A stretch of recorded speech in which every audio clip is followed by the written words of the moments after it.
JEE news కు స్వాగతం. నా పేరు జాహ్నవి. ఇక వార్తల్లోని వివరాలు.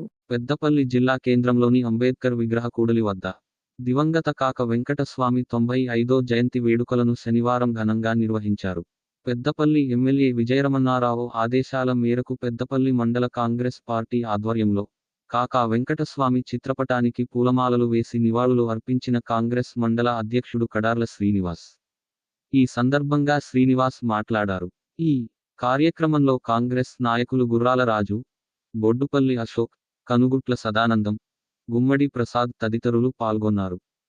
అన్న విజయరమణ గారి ఆదేశాల మేరకు ఈరోజు కాకా వెంకటస్వామి గారి జన్మదిన వేడుకలు చేయడం.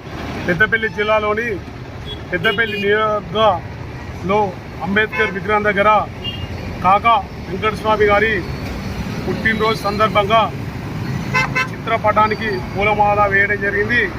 కాకా గారు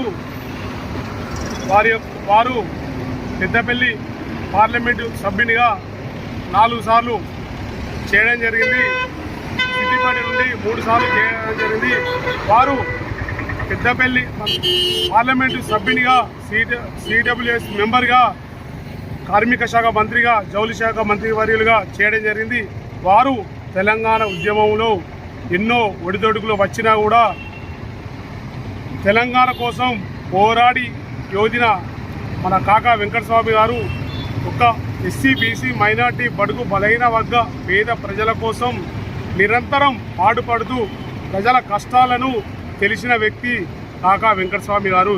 ఇల్లు లేని వారికి ఇల్లు కట్టించిన ఘనత గుడిసెల వెంకటస్వామి గారిని ఈ సందర్భంగా తెలియజేస్తూ వారి యొక్క